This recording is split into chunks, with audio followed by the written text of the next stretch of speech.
कोंडागांव का मक्का किसानों के लिए सिर्फ फसल नहीं बल्कि जीवन की धुरी है। लेकिन इस बार कुदरत की मार ने उनकी मेहनत को बहा दिया। बारिश और आंधी ने सब कुछ तबाह कर दिया। अब किसान न सिर्फ आर्थिक संकट में हैं बल्कि मानसिक पीड़ा से भी जूझ रहे हैं। देखिए हमारी ये रिपोर्ट।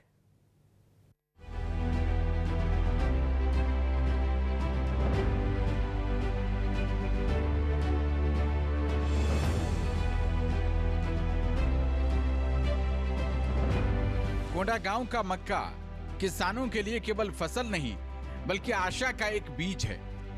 लेकिन इस बार आसमान से बरसे पानी ने उनकी मेहनत, सपनों और उम्मीदों को एक साथ बहा दिया है। खेतों में गिरा मक्का, जल जमाव और किसान की भावुक आंखें।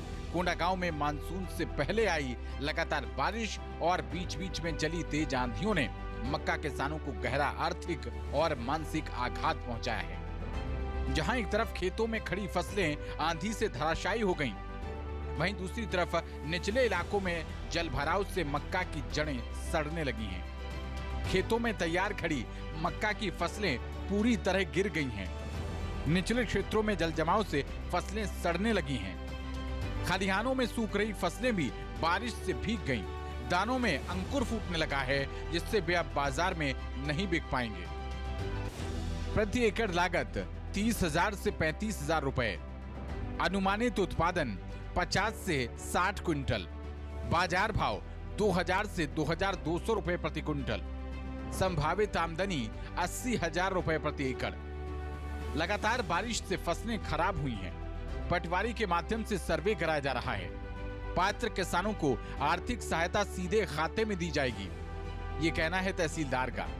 अभी लगातार विगत 1-1.5 महीने से जो है लगातार बारिश हो रही है, जिसके कारण क्या है फसल नुकसान बहुत हो रही है, जिसका हल्का पटवारी द्वारा जो है विधिवत सर्वे करके रिपोर्ट तहसील में सबमिट कर रहे हैं और विधिवत जो है जो पात्रता के आधार पर जो है उन कृषकों को जो है वो आर्थिक अनुदान सहायता राशि से स्वीकृत कर उनके सीधा डीबीटी के माध्यम से उनके खाते में ही अंतरण किया जा रहा है। मैं दौरा कर रहा हूँ, देख रहा हूँ तो मक्के की फसल खड़ी है, तुड़ाई कर रहे हैं, रोड में सुखाई भी कर रहे हैं। फसल ठीक है, उत्पादन भी ठीक है, खराब नहीं हुए हैं। लेकिन जो हरे पौधे हैं अभी भुट्टे लगे हैं और मौसम ऐसी रहा तो कुछ प्रभावित हो सकते हैं। हाँ, बढ़िया पैदावार दे रहेगा। 20 कुंटल एकड़ है अभी पैदावार उसको। अधिकारियों ने कहा कि वो खुद किसानों के खेतों का दौरा कर रहे हैं। कुछ किसान मक्का सड़क किनारे सुखा रहे हैं, लेकिन लगातार बारिश से पौधों का हरा भाग भी प्रभावित हो सकता है। कोंडागांव का किसान आज टूटा हुआ है। उसकी फसल तो गई, लेकिन उसकी उम्मीदें अब भी प्रशासन पर टिकी हैं। जरूरत है संवेदनशीलता और तेज राहत कार्यों की, ताकि किसान अपने पीले सोने के भविष्य को फिर से संवार सके। न्यूज़ 24 के लिए संजीव शर्मा की रिपोर्ट।